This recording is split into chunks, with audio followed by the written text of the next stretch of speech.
बिस्मिल्लाहिर्रहमानिर्रहीम, अस्सलाम वालेकुम। Welcome to my channel secret kitchen diaries. और आज जो रेसिपी मैं आपसे शेयर कर रही हूँ वो बहुत ही मज़े की और झटपट बन जाने वाली बीफ फ्राई बोटी की रेसिपी है।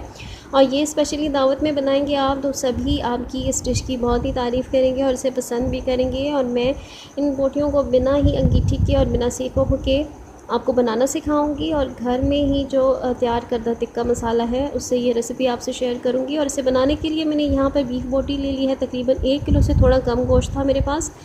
और आप चाहें तो आप मटन के गोश्त से भी इसे बना सकते हैं। और एक इनसे थोड़े से बड़े पीसेस यहाँ पर मैंने ले लिए हैं। और इसके साथ ही यहाँ मैंने प्याज ले ली है एक दरमियानी साइज़ के और इसको चॉप कर लिया था और बोटियों में शामिल कर दूँगी। और इसके साथ ही यहाँ पर मैं इसमें शामिल कर रही हूँ नमक, जो कि यहाँ पे मैं आधा चम्मच से थोड़ा सा ज़्यादा शामिल करूँगी। और इसके साथ ही यहाँ पे मैं इसके बाद इसमें शामिल करूँगी अदरक लहसुन का पेस्ट।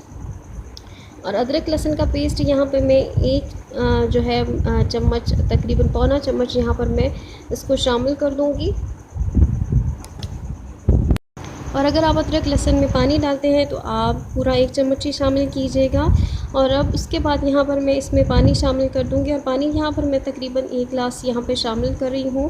और 1 घंटे में ये लो फ्लेम पर जो है हमारा गोश्त जो है वो गल जाएगा। और यहाँ पर मैं बिना प्रेशर कुकर के ही यहाँ इसी कढ़ाई में ये रेडी करूँगी।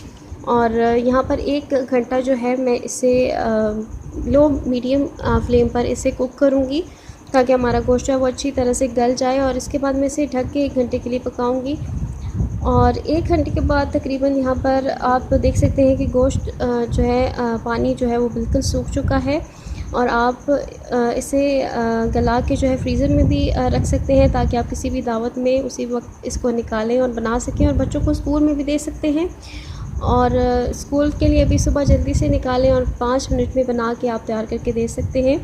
और यहाँ पर आप देख सकते हैं कि गोश्त में पानी जो है वो बिल्कुल ही अच्छी तरह से जो है वो सूख चुका है बोटियों से। और यहाँ पर मैं अच्छी तरह से चम्मच यहाँ पे चला लूँगी और जो बाकी पानी यहाँ पर बाकी बच गया था उसको भी अच्छी तरह से ड्राई कर लूँगी। और इसके बाद टिक्का मसाला बनाने के लिए यहाँ मैंने पैन में ले लिया है 2 चम्मच साबुत सूखा धनिया इसमें शामिल कर रही हूँ। और 1 चम्मच सफ़ेद ज़ीरा मैं इसमें शामिल करूँगी। और 1/4 चम्मच यहाँ पर मैं शामिल कर रही हूँ अजवाइन। और अजवाइन जो है वो तकरीबन यहाँ पे मैं 1/4 चम्मच ही डालूँगी, ज़्यादा बिल्कुल भी नहीं डालूँगी, थोड़ी सी अजवाइन इसमें शामिल करूँगी। और 1 चम्मच इसके बाद भर के यहाँ पर मैं कसूरी मेथी मैंने ले ली है वो शामिल करूँगी। और यहाँ मैंने इसको इन मुख्तसर से मसालों को ड्राई रोस्ट करना है। और ये मसाले भूनने से रेसिपी में बहुत ही अच्छा फ्लेवर आता है और खुशबू भी बहुत अच्छी आती है इन मसालों से। और जब मसालों की अच्छी सी खुशबू यहाँ पर आने लगे तो आप फ्लेम ऑफ़ कर दें। और फ्लेम ऑफ़ करने के बाद यहाँ पर मैं इन मसालों को ठंडा कर लूँगी। और ठंडा करने के बाद इसे ग्राइंडर में ग्राइंड कर लूँगी। और ग्राइंडर में ग्राइंड करने के बाद अब बाकी मसाले जो है वो मैं इसमें शामिल कर दूँगी। 1.5 चम्मच कश्मीरी लाल मिर्च मैंने इसमें शामिल की है क्योंकि इससे कलर बहुत अच्छा आता है। 1 चम्मच भर के चाट मसाला शामिल किया है। और पौना चम्मच पिसा गरम मसाला शामिल किया है। आधा चम्मच लहसुन पाउडर और आधा चम्मच अदरक पाउडर शामिल किया है। और पौना चम्मच यहाँ पे मैंने काली मिर्च पाउडर शामिल किया है। आधा चम्मच यहाँ पे मैंने काला नमक शामिल किया है। और 1 ही चम्मच यहाँ पे मैंने कुटी लाल मिर्च शामिल की है। और नमक मिर्चें यहाँ पर आप अपने टेस्ट के मुताबिक डाल सकते हैं। और दोबारा से मैं 10 सेकंड के लिए तकरीबन ग्राइंडर को दोबारा से चला लूँगी ताकि तमाम मसाले हमारे अच्छी तरह से मिक्स हो जाएँ। और ये हमारा होममेड टिक्का मसाला बन के जो है वो रेडी हो चुका है। आप कभी भी बनाएँ और कभी भी इसे इस्तेमाल कर लें। और अब इसके बाद मैं इसे बोटियों पर जो है लगा लूँगी। और सारा मसाला इस पर मैं नहीं डालूँगी क्योंकि मेरा गोश्त जो था वो तकरीबन 1 किलो से कम था, इसलिए मैं ये थोड़ा सा मसाला जो है वो बचा के रख लूँगी। और इसके बाद यहाँ पर मैं 1 चम्मच भर के नींबू का रस इसमें डाल रही हूँ। और इसके साथ ही यहाँ मैंने इसमें हरी मिर्चें शामिल की हैं। और तकरीबन 5 चम्मच यहाँ पर मैंने इसमें शामिल किया है दही। और इसके बाद यहाँ पर मैं इसमें शामिल कर रही हूँ फूड कलर की कुछ कतरे। और फूड कलर जो है वो आप अच्छी कंपनी का यूज़ किया करें क्योंकि फूड कलर से रेसिपी पर बहुत अच्छे इफ़ेक्ट्स पड़ते हैं, इसलिए वो आप अच्छी तरह से अच्छा सा कलर इस्तेमाल किया कीजिए। और यहाँ मैं इसे अच्छी तरह से मिक्स कर लूँगी। और आप इसे फ्रीज़ करके भी स्टेज पर रख सकते हैं। और मिक्स करते ही यहाँ पर मैंने इसमें तकरीबन 1 चम्मच यहाँ पर ऑयल डाला है। दोबारा से इसे अच्छी तरह से मिक्स करूँगी। और आप इसे एक प्लेट में बोटियों को फैलाकर फ्रीज़ भी कर सकते हैं, रख सकते हैं। और जब भी आप बनाना चाहें तो आप इन बोटियों को फ्राई कर सकते हैं। और यहाँ पर मैं इन बोटियों की आप सिचुएशन देख सकते हैं कि इन पर मसाला जो है वो कितनी अच्छी तरह से लग चुका है। और यहाँ पर अब मैंने ले लिया है साइड पर तवा गरम कर लिया है और उस पर तकरीबन मैंने 2 छोटे चम्मच जो है वो ऑयल ले लिया है। उसे ऑयल को अच्छी तरह से तवे पर ब्रश कर लूँगी और तवे के गरम होने पर ज़्यादा बिल्कुल गरम नहीं करूँगी, बिल्कुल मीडियम फ्लेम पर मैं इसे गरम करूँगी। और मीडियम फ्लेम पर गरम होते ही यहाँ पर मैं अलग अलग से बोटियाँ जो है वो रखती जाऊँगी। और तवे को बिल्कुल भी यहाँ पर मैं ओवर क्राउडेड नहीं करूँगी, बस जितनी बोटियाँ ऊपर आसानी से आ जाएँ, फ्राई हो सकें, उतनी बोटियों को ही रखूँगी।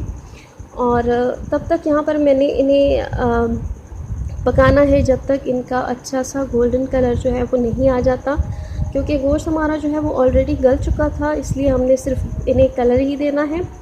और यहाँ पर मैं आप देख सकते हैं कि इनकी साइड्स जो हैं वो साथ साथ में चेंज कर रही हूँ, जैसे जैसे बोटियों पर अच्छी तरह से ये गोल्डन सा कलर आ रहा है, इसी तरह से मैं यहाँ पर इनकी साइड्स जो है वो अच्छी तरह से चेंज कर रही हूँ, ताकि ये एक ही साइड से जो है वो नीचे से जले नहीं। और ध्यान रहे कि आपने बिल्कुल मीडियम फ्लेम पर जो है इन्हें कुक करना है, बिल्कुल भी हाई फ्लेम पर आपने कुक नहीं करना। और आप देख सकते हैं कि थोड़े ही टाइम में ये देखिए कि सारा मसाला जो है वो इन बोटियों के ऊपर ही है और ये बोटियाँ जो हैं वो अच्छी तरह से पक चुकी हैं और इन पर अच्छा सा गोल्डन कलर भी आ चुका है। और अब यहाँ पर मैं इसे कोयले का धुआं दूंगी और कोयले का धुआं देने के लिए यहाँ पे मैंने कोयला गरम कर लिया था और इस पर मैं अब थोड़ा सा घी लगा लें या ऑयल लगा लें, ऊपर गिराकर यहाँ पर इसमें 2-3 मिनट के लिए ढक दूँगी, ताकि कोयले का धुआं आए और अच्छा सा हमारी बोटियों में बारबेक्यू का फ्लेवर आ जाए। और 2-3 मिनट बाद आप देख सकते हैं कि अच्छा सा धुआं जो है वो बोटियों पर आ चुका है। सो मैं ये हटा लूँगी और हमारी बीफ फ्राई बोटी जो है वो देखिए कि अच्छी तरह से रेडी हो चुकी है और बहुत ही कम वक्त में ये बन जाती है, क्योंकि गोश्त हमने ऑलरेडी गला लिया था और छोटी छोटी बोटियाँ थीं, इसलिए इनको पकने में ज़्यादा टाइम जो है वो बिल्कुल भी नहीं लगता है। आप इन्हें ज़रूर ट्राई कीजिएगा, ये बहुत ही मज़े की रेडी होती हैं और बच्चे बड़े सभी इसे बहुत शौक़ से खाते हैं। और ऊपर से मज़ीद टेस्ट के लिए मैं इस पर थोड़ा सा चाट मसाला जो है वो ऊपर से छिड़क रही हूँ मज़ीद टेस्ट के लिए। आप इसे किसी भी चटनी, किसी भी सॉस के साथ सर्व कर सकते हैं, जो भी आपको पसंद हो। आप इसे ज़रूर ट्राई कीजिएगा, ये बहुत ही मज़े की और चटपटी बन के रेडी हो जाती है। सभी बच्चे इसको बहुत शौक़ से खाते हैं और बहुत ही पसंद करते हैं। और मज़ीद टेस्ट के लिए यहाँ पर मैं इसके ऊपर नींबू का जूस जो है उसके कुछ कतरे यहाँ पर जो है वो निचोड़ के डाल रही हूँ, ताकि मज़ीद ये हमारा जो मसाला है बहुत ही टेस्टी लगे। और उसके ऊपर धनिए से और सब्ज़ मिर्च से अच्छी तरह से गार्निश कर रही हूँ। तो आप इसे ज़रूर ट्राई कीजिएगा और मुझे फ़ीडबैक दीजिएगा कि ये वीडियो आपको, रेसिपी आपको कैसी लगी।